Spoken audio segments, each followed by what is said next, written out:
Before we begin, I want to take a moment to honor the cultures behind the stories we are about to explore. The tales shared here come from many peoples, lands, and traditions. I do not change these stories to fit modern expectations or to align with today's social standards. Instead, I present them as they were told, sometimes beautiful, sometimes harsh, sometimes challenging. We are not here to judge the past, but to understand it, to listen, to learn, and to honor the ancestors who carried these stories forward. We also share stories from various religious traditions. These are presented in their historical and spiritual context, with respect for their beliefs that they represent. Every culture deserves respect, context, and acknowledgement, and this space is dedicated to doing exactly that.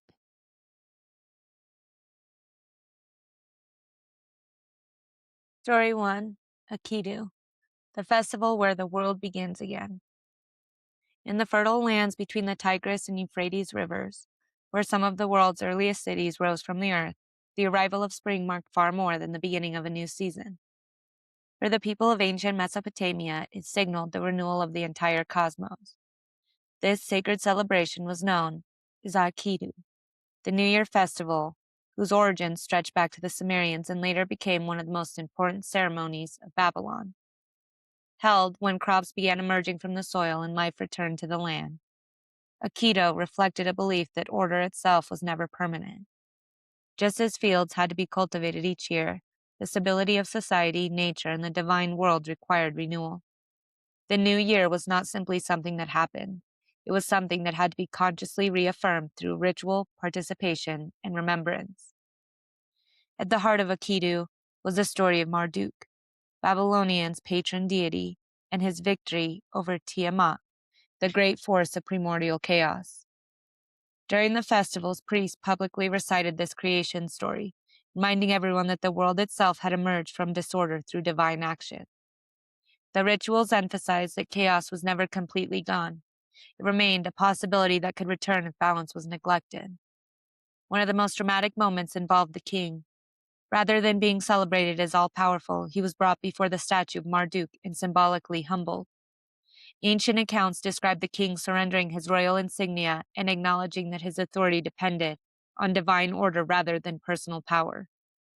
Only after demonstrating humility could his kingship be restored. This ritual carried an important lesson. Renewal begins with surrender. Before something can be rebuilt, pride must be set aside and alignment restored. The festival extended beyond the temple walls. Processions moved through the city, sacred objects were carried through the streets, and Marduk's statue was transported to a special structure known as the Akitu House, outside the city.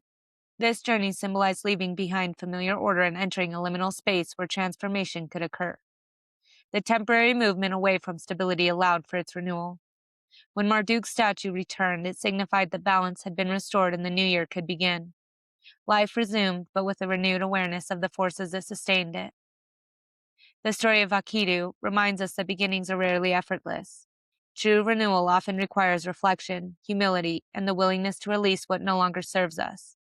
Just as the Mesopotamians understood the world needed periodic realignment, we too experience moments where our lives require resetting. In every season where we pause, reassess, and consciously begin again, we participate in the wisdom of Akitu. It teaches that life continues not because it never falls out of balance, but because balance can be restored. Renewal is not the absence of disruption, it is the courage to rebuild after it. Story 2, Nowruz, the new day that arrives with light. For more than 3,000 years, people across Persia and neighboring regions have welcomed spring through the celebration of Nowruz, a name that means new day. Unlike many holidays determined solely by calendars, Nowruz begins at the exact moment of the vernal equinox, when day and night stand in perfect balance. This alignment with the natural world reflects one of the festival's deepest themes, renewal through harmony. As winter loosens its grips and the first signs of growth appear, the earth itself seems to awaken. In Persian tradition, this awakening is not only external but internal as well. Just as nature begins again, people are given an opportunity to renew themselves. leaving behind what has become stagnant and making space for new possibilities. Preparation for Nowruz begins well before the equinox arrives. Families participate in Kane Tikani, or shaking the house, a thorough cleaning of homes intended to remove the dust and clutter of the previous year. While practical, this ritual also carries symbolic meaning. By clearing physical spaces, people prepare themselves for emotional and spiritual renewal. Homes are refreshed, old burdens are released, and room is created for what is yet to come. Alongside this tradition, families prepare for Hafteen table, one of the most recognizable symbols of Nowruz. 7 items, beginning with the Persian letter S, are carefully arranged, each representing a different blessing. Sprouted greens symbolize rebirth. Apples represent beauty. Garlic signifies protection. And sumac reflects the rising sun. Candles, mirrors, painted eggs, and other meaningful objects often accompany them, creating a display rich with symbolism and hope. When the moment of the equinox arrives, families gather together to mark the transition. The atmosphere is often filled with anticipation and gratitude. The new year begins not with noise or urgency, but with awareness. This emphasis on presence gives Nowruz much of its lasting power. Renewal is not treated as something automatic, it is something prepared for, welcomed, and consciously entered. Visits with loved ones, shared meals, and exchanges of well wishes reinforce the understanding that new beginnings are not only personal but communal. Life renews itself through relationships as much as through individual intention. The story of Nowruz reminds us that transformation often begins with small acts of preparation. Clearing a room, setting an intention, or gathering with others can become meaningful steps towards renewal. The festival teaches that beginnings are strongest when they are rooted in balance and awareness. In every moment when we release what no longer belongs, make space for what is emerging, and pause to honor life's transitions, we reflect the spirit of Nowruz. It is a celebration of hope, balance, and the enduring truth that every year, every season, and every life contains the possibility of beginning again. Story 3. Floralia, the festival where life overflows. In the ancient Roman world, where public life was often guided by rules, structures, and traditions, there existed a festival that celebrated something entirely different: the joyful unpredictability of life itself. This festival was Floralia, a celebration held in honor of Flora, the goddess of flowers, fertility, and springtime growth.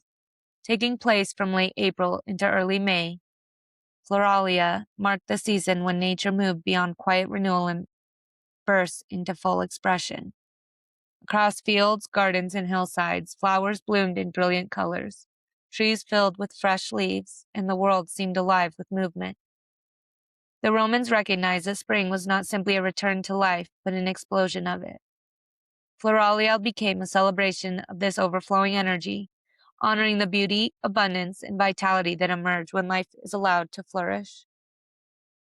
Unlike many Roman religious ceremonies, which emphasized formality and discipline, Floralia embraced joy, playfulness, and freedom. During the festival, people exchanged their traditional white garments for brightly colored clothing that reflected the vibrant hues of spring flowers. The streets filled with music, laughter, theatrical performances, games, and public celebrations. Citizens gathered not only to honor Flora, but to participate in the lively spirit she represented. Flora herself was associated with growth that could not be entirely controlled. Flowers bloom when conditions are right, spreading beauty in ways that often surprise and exceed expectation.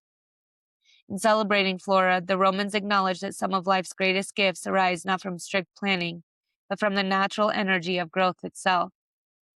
Floralia encouraged people to step outside their routines and embrace the spontaneity of the season. Beneath the festival's joyful atmosphere lay a deeper lesson about renewal. Nature does not renew itself cautiously. When spring arrives, flowers bloom abundantly, seeds sprout, and life expands in every direction.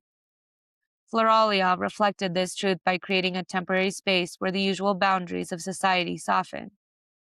Humor, creativity, and self-expression were welcome. This was not viewed as a threat to order, but as a necessary complement to it. Just as fields need periods of growth and flowering, human communities benefit from moments of celebration and release. The festival reminded people that balance requires both structure and freedom. Too much rigidity can stifle growth, while moments of joy help restore vitality and connection. The story of Floralia teaches that renewal is not always quiet. Sometimes new beginnings arrive with laughter, movement, and color. Growth can be messy, surprising, and impossible to fully predict. Yet it is often in those moments of openness that life reveals its greatest abundance. In every season, when we allow ourselves to celebrate, create, and embrace possibility, we touch the spirit of Floralia. The festival reminds us that life is not only meant to endure but also to bloom. Like a field bursting into flower after winter, we too are capable of flourishing when we make space for joy, expression, and the natural energy of growth. Story 4. Songkran, the water that carries renewal. Each year in Thailand, as the hot season reaches its peak and a new year approaches, communities across the country celebrate Songkran, one of the most beloved festivals in Southeast Asia. Today, Songkran is famous for its joyful water celebrations, where streets transform into places of laughter and shared festivity. Yet beneath the splashing water and public gathering lies a much older and deeper tradition. Songkran is a celebration of renewal, cleansing, and new beginnings.